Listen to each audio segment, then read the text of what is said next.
देखो Delhi police constable का exam आपका 18 दिसंबर से शुरू है।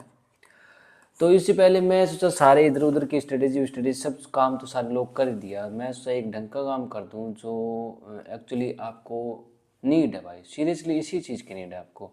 ठीक है, क्या नीड है आपको कि भाई कुछ ऐसा कंटेंट प्रोवाइड करा दूं जिससे आप पढ़ के कुछ फ़ायदा हो आपको ना। हाँ, स्ट्रेटेजी ये चीज़ें तो देखो भाई खुद के हिसाब से होती है। ठीक है, सिलेक्शन होने के बाद सारे लोग कुछ ना कुछ बताते रहते हैं, वो अप्लाई नहीं कर पाते कहीं ना कहीं आप लोग। चलो कोई ना, अभी फ़िलहाल वो चीज़ का टाइम नहीं है, अभी बस ये चीज़ का टाइम है कि हम लास्ट दिनों में ये जो 5-6 दिन बचे इनमें क्या पढ़े, है ना। तो वही चीज़ मैं लेके फालतू का टाइम वेस्ट करूँगा नहीं। ठीक है, ये जो अभी मैं पॉलिटी करवा रहा हूँ आपको, पॉलिटी क्वेश्चन करवाऊँगा। ठीक है, पूरी पॉलिटी कंप्लीट कराने की कोशिश करूँगा इस वीडियो में। ठीक है, यानी कि 1000 के समथिंग लगभग क्वेश्चन करवा दूंगा। ठीक है, इस वीडियो में कवर नहीं होंगे तो इस वीडियो में कम से कम 500 क्वेश्चन करवा दूंगा। 500 के लिए अगला वीडियो ले आऊँगा। ठीक है, ऐसे करके 1000 क्वेश्चन तो करवा ही दूंगा आपको, है ना। तो करना क्या आपको, देखो अपन टॉपिक वाइज चलेंगे सारे यानी देखो जैसे पार्ट फर्स्ट है, देखो यूनियन इट्स टेरिटरी के सिटीजनशिप हो गया और फंडामेंटल राइट्स हो गए। ठीक है, भाग फर्स्ट सेकंड और थर्ड। ठीक है, तीनों से 100 क्वेश्चन हो जाएंगे। ऐसे कर करके अपन टॉपिक वाइज कर करके 100 क्वेश्चन करवा देंगे। ठीक है ना, हर टॉपिक से। तो भाई लगभग सारी चीज़ें कवर हो जाएगी। ठीक है, तो आलतू फालतू की बात ना करके आप ये वीडियो देख लेना पूरा। और ये चीज़ कि मैं आपको एक ट्रस्ट दिलाता हूँ कि ये वीडियो देखने के बाद आपका ना तो कोई टॉपिक छिड़ेगा और क्वेश्चन भी नहीं छिड़ेंगे, मतलब अच्छे लेवल के क्वेश्चन भी हैं। मतलब ये वीडियो या फिर इसकी अगर आप पीडीएफ पढ़ लोगे तो भाई आपका एग्ज़ाम में ना अच्छा खासा स्कोर बन सकता है ना। तो वैसे भी 4-5 दिन बचे हैं, इतना कुछ खास नहीं उखाड़ पाओगे, क्या पता है वीडियो देख लो तो कुछ खास उखड़ भी जाए। तो चलो आगे चलते हैं अपन। ठीक है, सो लेट स्टार्ट भाई। ठीक है, फालतू की बातें होती रहेंगी, जमाना पड़ा है, एग्जाम के बाद भी कर लेंगे अपन।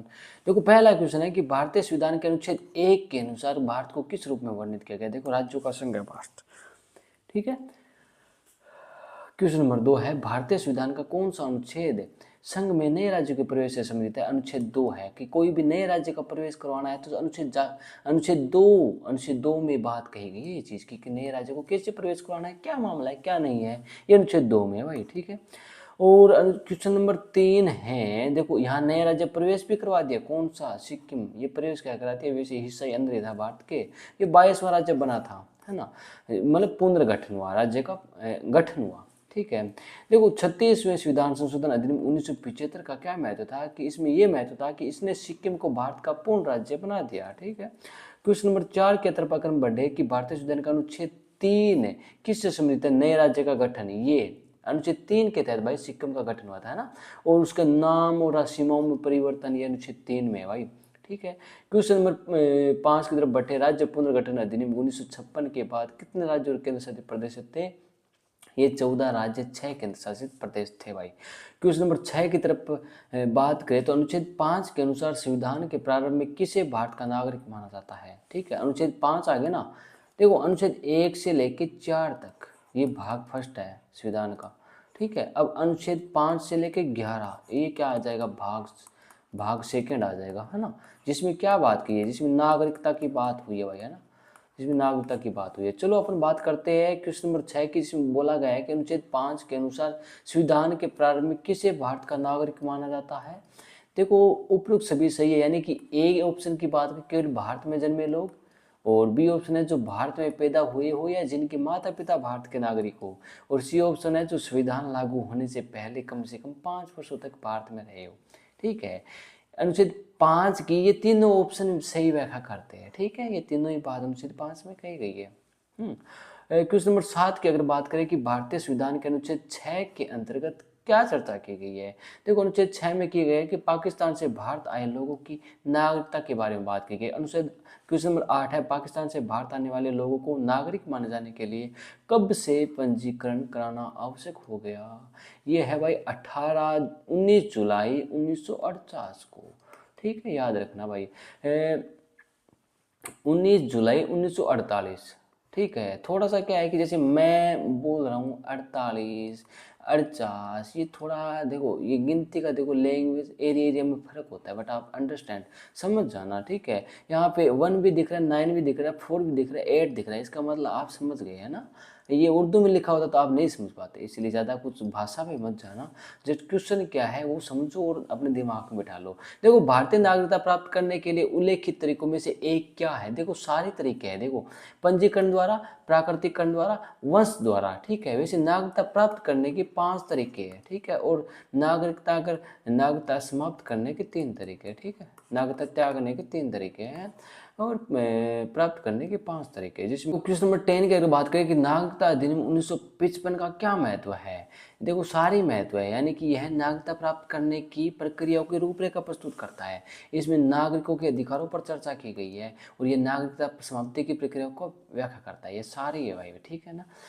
क्वेश्चन नंबर 11 है, भारतीय संविधान का कौन सा भाग नागरिकता का प्रावधान करता है? भाग सेकंड अभी तक का सबसे इजी क्वेश्चन आया भाई, ठीक है। इतिहास का सबसे इजी क्वेश्चन मान सकते हैं हम इसको, ठीक है। क्वेश्चन नंबर 12 है, भारतीय संविधान के कौन से अनुच्छेद नागरिकता से संबंधित है? ठीक है, पूछा गया कौन सा अनुच्छेद नागरिकता से संबंधित है भाई? अनुच्छेद 5 से लेके 11 है, ठीक है। अनुच्छेद 5 से लेके 11 है। प्राकृतिकरण के माध्यम से भारतीय नागरिकता प्राप्त करने के लिए न्यूनतम निवास अवधि क्या है? देखो, 12 वर्ष है ना। जैसे आपको बताया था 5 तरीके बताए थे भारतीय नागरिकता प्राप्त करने के, ठीक है। उसमें से एक तरीका है प्राकृतिकरण, ठीक है। ये तरीका है, ठीक है, ये एक तरीका है। तो इसकी जो है भाई, उसकी जो क्राइटेरिया क्या है, उसके लिए भाई इंसान को, ठीक है, जो भारतीय नागरिकता प्राप्त करने के लिए न्यूनतम जो निवास अवधि है भाई, वो 12 वर्ष है। ओके। क्वेश्चन नंबर 14 की बात करें कि नागरिकता अधिनियम 1955 के तहत भारत का नागरिक बनने के लिए भारतीय मूल के व्यक्ति को, यहाँ पे भारतीय मूल की बात हो रही है, व्यक्ति को भारत में निवास करने की क्या आवश्यकता है? 7 वर्ष की आवश्यकता है भाई, ठीक है। क्वेश्चन नंबर 15 की बात करें कि भारत किस प्रकार की नागरिकता प्रदान करता है? एकल नागरिकता जो कि ब्रिटेन से ली गई है। ओके। क्वेश्चन नंबर 16 की बात करें, किस देश ने दोहरी नागरिकता की नीति अपनाई है? यूएसए और कनाडा, ठीक है। इन दोनों ने दोहरी नागरिकता, यानी कि एक तो इनके देश की हो गई भाई कि ये कहाँ का नागरिक है, यूएसए का हो गया। और जो सेकंड नागरिकता है, मतलब दूसरी अगर बात करें कि जिला विला की जो राज्य वगैरह हो गया। क्वेश्चन नंबर 17 की बात करें कि संविधान के लागू होने के बाद भारतीय नागरिकता के अधिग्रहण और हानि को कौन सा अधिनियम नियंत्रित करता है भाई? देखो, नागरिकता अधिनियम 1955, ठीक है।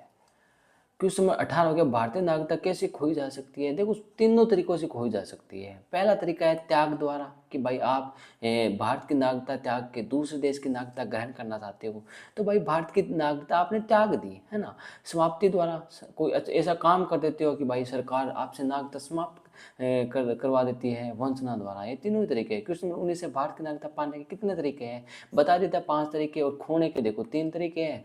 क्वेश्चन नंबर 21 है, नागरिकता प्राप्ति हेतु शर्तें निर्धारित करने का अधिकार किसको है भाई? संसद को है। यानी कि नागरिकता से जितने भी मुद्दे वगैरह शर्तें जो भी है भाई, संसद डिसाइड करेगी, है ना। हाँ, हम लोग कुछ नहीं कर सकते इसमें। क्वेश्चन नंबर 22 है, भारतीय संविधान में नागरिकता के प्रावधान कब लागू हुए?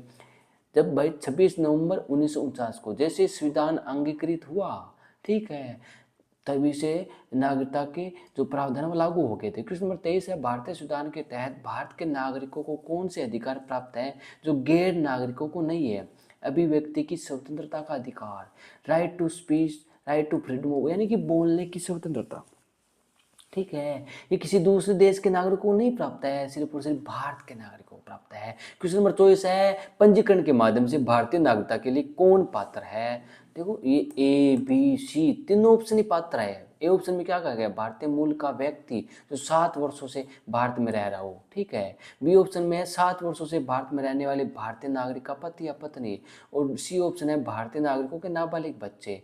क्वेश्चन नंबर 25 की अगर बात करें, भारतीय नागरिकता प्राप्त करने के तरीके क्या है? देखो, जन्म, वंश, पंजीकरण, प्राकृतिकरण और क्षेत्र के समावेशन द्वारा, ठीक है। ये हो गए क्वेश्चन नंबर 25 हो गया कंप्लीट। क्वेश्चन नंबर 26 की बात करें कि भारतीय नागरिकता आवेदन के लिए कौन से दस्तावेज आवश्यक है? ए और बी दोनों, यानी कि जन्म प्रमाण पत्र, पासपोर्ट और निवास का प्रमाण। और बी ऑप्शन में है कि विवाह प्रमाण पत्र, चरित्र प्रमाण पत्र और भाषा दक्षता प्रमाण पत्र। अगर आपको भारत की नागरिकता प्राप्त करनी है तो ये आपके दस्तावेज आवश्यक है। ओके। क्वेश्चन नंबर 27 की बात करें कि नागरिकता संशोधन अधिनियम, सिटीजन अमेंडमेंट एक्ट 2019 क्या है? ये था कि भाई पाकिस्तान, अफगानिस्तान और बांग्लादेश से सताए गए जो अल्पसंख्यक है बेचारे, उनको नागरिकता प्रदान करने के लिए एक अधिनियम था। ओके। इसमें क्वेश्चन नंबर 28 की बात करें कि ये जो अमेंडमेंट जो एक्ट था, इसमें कौन से समुदाय का नागरिकता के पात्र थे? देखो, हिंदू, सिख, बौद्ध, जैन, पारसी और ईसाई। इसमें मुस्लिम समुदाय नहीं था भाई। क्वेश्चन नंबर 29 की बात करें कि भारत के संविधान के कौन से अनुच्छेद संघ और उसके राज्य क्षेत्र से संबंधित है? अनुच्छेद 1 से 4 जो कि भाग फर्स्ट में है, और अनुच्छेद 5 से 11 जो कि भाग सेकंड में है, जिसमें नागरिकता से संबंधित बात कही गई है। ओके, और भाग थर्ड की अगर बात करें, अब 5 से 11 हो गए भाग सेकंड में, तो थर्ड की बात करें तो भाग 12 से लेके 35 तक, ये भाग 3 की बात हो गई। और ये तीनों भाग से अपन 100 क्वेश्चन कवर करने वाले हैं, तो अपनी आंख कान खोल के रखो भाई, है ना, बाद में सोचना एग्जाम लगने के बाद। क्वेश्चन नंबर 30 है कि 1928 में नेहरू रिपोर्ट किसने लिखी थी? भाई मोतीलाल नेहरू ने, है ना। मैं जॉब लगा हुआ आपके लिए वीडियो बना रही हूँ, तो आप जॉब नहीं लगी है तो आप जॉब लेने के लिए भाई पूरी आंख आंख आंख आंख कान, सॉरी, हाँ। तो क्वेश्चन नंबर 31 की बात करें कि भारतीय संविधान के निम्नलिखित में से कौन सा अनुच्छेद मौलिक अधिकारों से संबंधित है? 12 से लेकर 35, जो भी आपको ऊपर बताया मैंने, अगर आपके आंख कान नाक खुली है तो। क्वेश्चन नंबर 32 की बात करें कि भारतीय संविधान के निम्नलिखित में से किस भाग को सामान्यतः भारत का मैग्मा कार्टा कहा जाता है? भाग 3 को भाई। क्वेश्चन नंबर 33 की अगर बात करें कि भारतीय संविधान द्वारा कितने मौलिक अधिकारों की गारंटी दी गई है? 6। पहले कितने थे? 7 थे। सम्मति के मौलिक अधिकार को हटा के 300A अनुच्छेद में कर दिया भाई, है ना। हाँ, याद रखना भाई। क्वेश्चन नंबर 34 है कि भारतीय संविधान का अनुच्छेद 12 क्या परिभाषित करता है? ठीक है, भाग 3 का पहला ही अनुच्छेद है 12, जो कि राज्य की परिभाषा परिभाषित करता है। ओके, क्वेश्चन नंबर 35 की बात करें कि भारत के संविधान का कौन सा अनुच्छेद यह घोषित करता है कि भारत के संविधान 1950 के प्रारंभ से पहले भाग थर्ड से अंतर्गत कानून शून्य है? अनुच्छेद 13। अच्छा है, थोड़ा दोबारा पढ़ते हैं क्वेश्चन को। क्वेश्चन 35 है कि भारत के संविधान का कौन सा अनुच्छेद, अच्छा अनुच्छेद पूछा है, यह घोषित करता है कि भारत के संविधान 1950 के प्रारंभ से पहले भाग थर्ड से असंगत कानून शून्य है। अच्छा, वो अनुच्छेद 13 है भाई। ओके, क्वेश्चन नंबर 36 है निम्नलिखित में से कौन सा अधिनियम भारत के संविधान का आधार है? देखो, ये भारत सरकार अधिनियम 1935 है ना भाई, जो अपना वर्तमान जो संविधान है ना, उसमें आधे से ज़्यादा मामला भारत सरकार अधिनियम 1935 से लिया गया। बच्चा खुचा मामला जैसे इधर उधर के जो देश है, जैसे प्रस्तावना हो गई, ये हो गए, मौलिक अधिकार हो गया, मौलिक कर्तव्य, ये अलग अलग देशों से ली गई। कुल मिला के लगभग सारी चीज़ें बाहर से ले ली।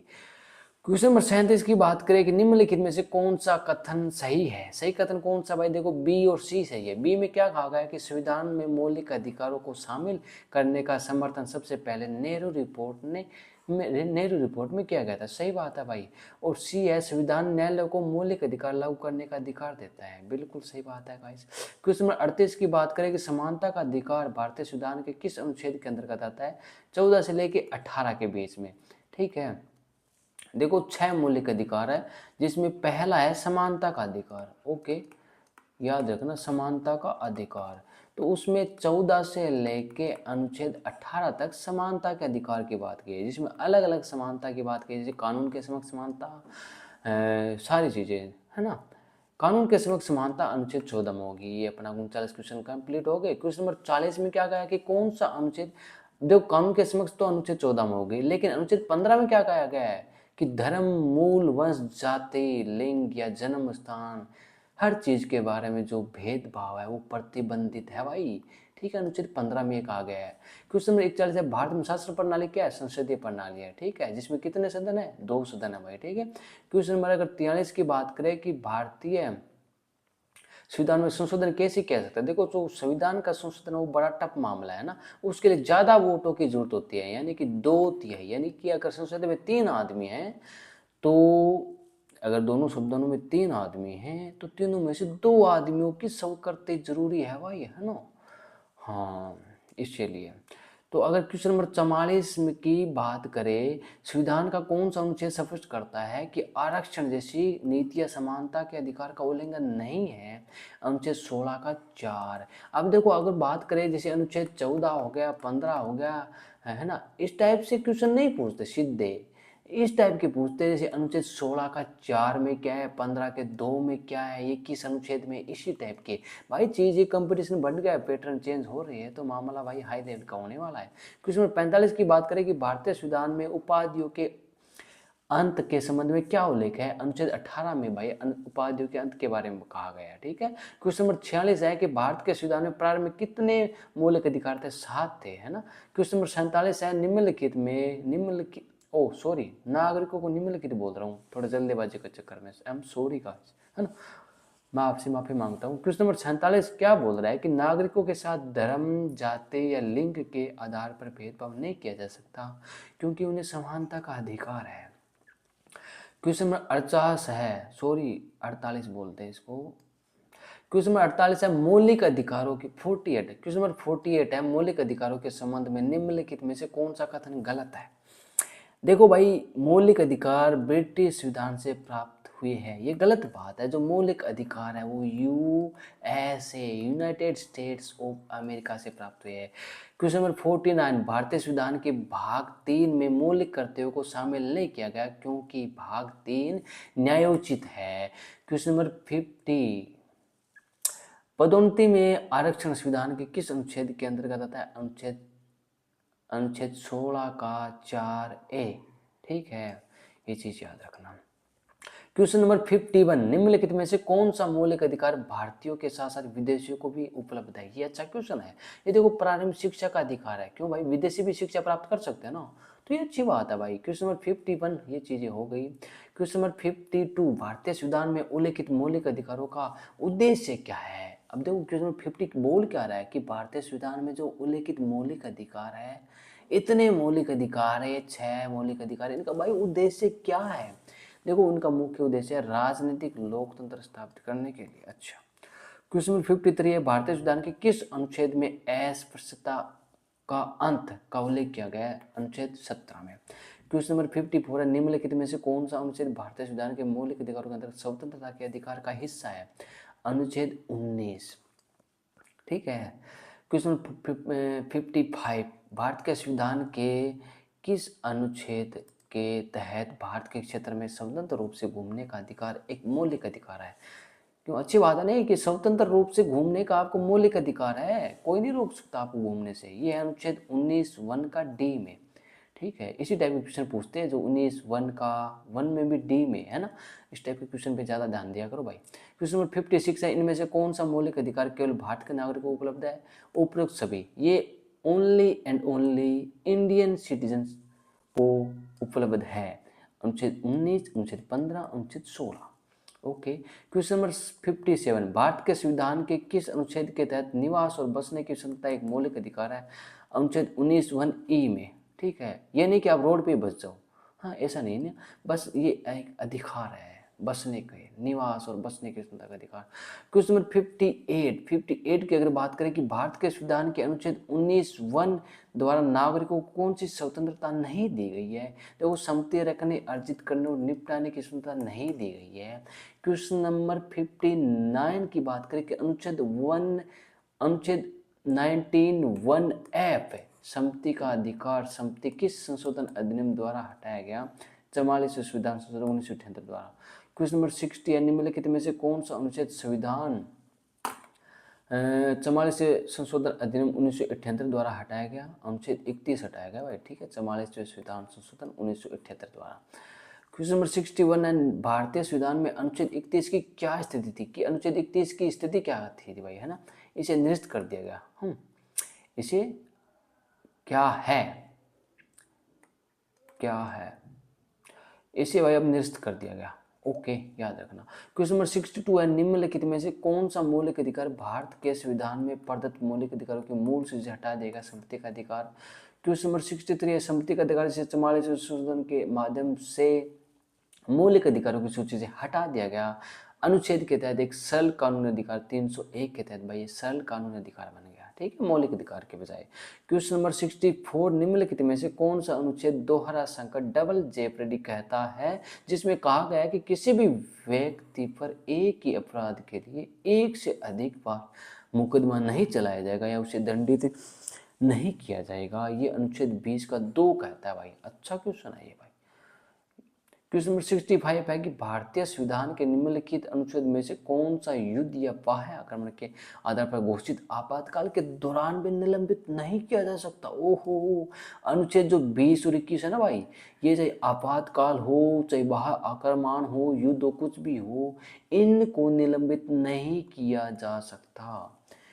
याद रखना। क्वेश्चन नंबर 66 है, अनुच्छेद 20 किससे संबंधित है? जो अनुच्छेद 20 है कि अपराधों के लिए दोष सिद्धि के संबंध में संरक्षण प्रदान करता है भाई अनुच्छेद 20। अच्छा क्वेश्चन है। क्वेश्चन नंबर 67, भारतीय संविधान में उल्लेखित मौलिक अधिकारों के संबंध में निम्नलिखित में से कौन सा कथन गलत है? गलत कथन बोला है हमको कि गलत कथन कौन सा नीचे दिए गए। तो देखो क्वेश्चन जो सी है उसमें क्या कहा है कि कुछ मौलिक अधिकार नकारात्मक प्रकृति के होते हैं। ये गलत बात कही गई हमको, इसलिए हम इसको गलत ठहराएंगे। क्वेश्चन नंबर 68 है, कौन सा अनुच्छेद आत्म दोष सिद्धि के विरुद्ध सुरक्षा प्रदान करता है किसी अपराध के आरोपी व्यक्तियों को? ये अनुच्छेद 20 का 3 कहा गया। ये भी इंपोर्टेंट क्वेश्चन है, देख लेना। इस टाइप के क्वेश्चन आएंगे और ये जो मैं पीडीएफ करवा रहा हूँ ना, इससे पक्के क्वेश्चन आएंगे भाई, इतना तो कॉन्फिडेंस बोलता है। क्वेश्चन नंबर 69 है कि निम्नलिखित में से कौन सा भारतीय संविधान द्वारा परिवर्तनीय है? ठीक है, मौलिक अधिकार परिवर्तनीय है भाई संविधान के द्वारा। क्वेश्चन नंबर 70 की बात करें, अनुच्छेद 20 का कौन सा खंड दोहरे खतरे के सिद्धांत को शामिल करता है? खंड 2। क्वेश्चन नंबर 71, किस अनुच्छेद के तहत जीवन के अधिकार को एक अविभाज्य अधिकार माना जाता है? ठीक है, अनुच्छेद 21 को। क्वेश्चन नंबर 72, के ए नजीम बनाम भारत का संघ मामला किस अनुच्छेद के तहत अधिकारों के उल्लंघन से संबंधित है? अनुच्छेद 21। क्वेश्चन नंबर 73, शिक्षा का अधिकार किस अनुच्छेद में मौलिक अधिकार के रूप में? अनुच्छेद 21A। अब देखो ये अनुच्छेद में है तो है, ठीक है ना, इसको दिमाग में बैठाओ, बार बार पढ़ोगे याद हो जाएगी। ये नहीं कि ये मैंने ही बना दिया कि मेरी पीडीएफ है तो मैं अनुच्छेद 21A को मेरे हिसाब से करूंगा मैं यहाँ पे, है ना, मैं और कोई से नहीं रखूंगा, मुझे यही पसंद है कि अनुच्छेद 21 है इसका तो है भाई, ये संविधान में लिखी गई चीज़ मैं आपको पढ़ा रहा हूँ, है ना। क्वेश्चन नंबर 74 है, शिक्षा का अधिकार एक मौलिक अधिकार के रूप में प्रतिष्ठित है। भारतीय संविधान का अनुच्छेद 21A किस संशोधन अधिनियम द्वारा पेश किया गया? ये भाई 86वां संविधान संशोधन अधिनियम 2002। 75 की बात करें कि भारतीय संविधान में अनुच्छेद 21 से किस आयु वर्ग तक के निःशुल्क और अनिवार्य शिक्षा प्रदान करता है? 6 से 14 वर्ष तक के। क्वेश्चन नंबर 75 है कि निम्नलिखित में से किन अनुच्छेद में गिरफ्तारी और नजरबंदी के खिलाफ संरक्षण का उल्लेख किया गया? अनुच्छेद 22 में कहा गया है। क्वेश्चन नंबर 76, निम्नलिखित में से कौन मानव तस्करी और जबरन श्रम पर प्रतिबंध लगाता है? अनुच्छेद 23 लगाता है भाई। क्वेश्चन नंबर 77 है कि भारतीय संविधान का कौन सा अनुच्छेद कारखानों या खदानों में 14 वर्ष से कम आयु के बच्चों के रोजगार पर प्रतिबंध लगाता है? अनुच्छेद 24 लगाता है, ठीक है। क्वेश्चन नंबर 78 है कि अनुच्छेद जो 23 और 24 है ना, यह क्या प्रतिबंध करता है? देखो, मानव तस्करी और जबरन श्रम, ये दो चीजें पर जो प्रतिबंधित करता है भाई, है ना। क्वेश्चन नंबर 79 है कि अनुच्छेद 25 से जो 28 है, इनका मुख्य विषय क्या है? इनका मुख्य विषय धार्मिक स्वतंत्रता का अधिकार, है ना। जो अनुच्छेद 25 से अनुच्छेद 28 है, ठीक है, इन अनुच्छेदों में धार्मिक स्वतंत्रता की बात की गई है। क्वेश्चन नंबर 80 की अगर बात करें, अनुच्छेद 29 से 30 अल्पसंख्यकों के क्या अधिकार है? ए और बी दोनों सही है। जिसमें ए में कहा गया कि अपनी संस्कृति और भाषा के संरक्षण का अधिकार है, और बी में शैक्षणिक संस्थान स्थापित करने का अधिकार है। अनुच्छेद 29 और अनुच्छेद 30, ठीक है। क्वेश्चन नंबर 81 है, अनुच्छेद 32, इसका क्या महत्व है भाई? देखो, ये जो ए ऑप्शन राइट है, जिसका मतलब है कि मौलिक अधिकारों के परिवर्तन के लिए आप सर्वोच्च न्यायालय में जा सकते हो, ठीक है, ये अनुच्छेद 32 में कहा गया है। अगर आप क्वेश्चन नंबर 82 की बात करें कि सरकार भारतीय संविधान के किस अनुच्छेद के तहत श्रमिकों के लिए मानवीय गरिमा के अनुरूप जीवन सुनिश्चित करने के लिए बनाए गए सामाजिक कल्याण और श्रम कानूनों का पालन सुनिश्चित करने के लिए बाध्य है? अनुच्छेद 21 के तहत। क्वेश्चन नंबर 83 है कि भारतीय संविधान में मौलिक अधिकारों की अवधारणा का उद्गम क्या है? देखो, ये जो मौलिक अधिकार है, जो मौलिक अधिकार की अवधारणा है भारतीय संविधान में, वो यूएसए से ली गई है ना, संयुक्त राज्य अमेरिका का संविधान से ली गई है। क्वेश्चन नंबर 84 है कि भारतीय संविधान के अनुच्छेद 26 द्वारा किस मौलिक अधिकार की गारंटी दी गई है? ये देखो, अनुच्छेद जो 26 है उसमें देखो धार्मिक मामलों के प्रबंधन की स्वतंत्रता की, भाई देखो, धार्मिक मामलों का आपको जो जिस टाइप से भी प्रबंधन करना है, इसकी आपको स्वतंत्रता है ना, कोई नहीं रोक सकता आपको। क्वेश्चन 85 की बात करें, किसी अनुच्छेद के तहत भारत में प्रत्येक धार्मिक आय को कर मुक्त माना जाएगा। अनुच्छेद 727, यानी कि जो धार्मिक आय है, धार्मिक जो आय है उस पर कोई कर नहीं है। ठीक है, ये किस अनुच्छेद में कहा गया है? ये भाई अनुच्छेद से जो है 27 में कहा गया है। क्वेश्चन 86 है, अनुच्छेद 29 और 30 में किस मौलिक अधिकार का उल्लेख है? सांस्कृतिक और शैक्षिक मौलिक अधिकार का, है ना। क्वेश्चन 87 है, कौन सा अनुच्छेद अल्पसंख्यकों को उनकी भाषा, लिपि और संस्कृति के संरक्षण का अधिकार देकर उनके हितों की रक्षा करता है? अनुच्छेद 29। क्वेश्चन 88 है, कौन सा अनुच्छेद अल्पसंख्यकों को अपनी पसंद के शैक्षणिक संस्थान स्थापित करने और उनका संचालन करने का अधिकार देता है? अनुच्छेद 30 है। अनुच्छेद 30 भाई ये कहता है कि आप अपनी पसंद के जो शैक्षणिक संस्थान है उनका आप स्थापित कर सकते हो, उनका संचालन कर सकते हो, ये अनुच्छेद 30 कहता है भाई। क्वेश्चन नंबर 89 की तरफ बढ़े कि सांस्कृतिक एवं शैक्षिक अधिकारों का उद्देश्य क्या है? कि देखो, जो अल्पसंख्यक समुदाय है ना, उनकी भाषा, संस्कृति और धर्म की रक्षा करना है, रक्षा करना ही जो सांस्कृतिक एवं शैक्षिक अधिकार है उनका उद्देश्य है।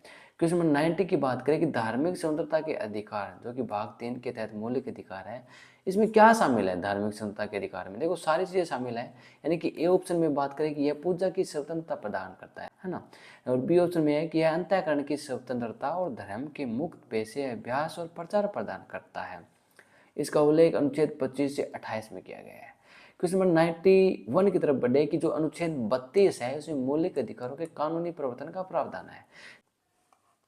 क्वेश्चन नंबर 92 है कि भारतीय विधि व्यवस्था में निषेध, नाम ढंग से देख लेना भाई, जो निषेध रीट है जारी करने का प्राथमिक उद्देश्य क्या है? इसका ये उद्देश्य है कि किसी निचली अदालत को अपने अधिकार क्षेत्र से बाहर जाने से रोकने के लिए। अगर हम बात करें क्वेश्चन नंबर 93 की, कि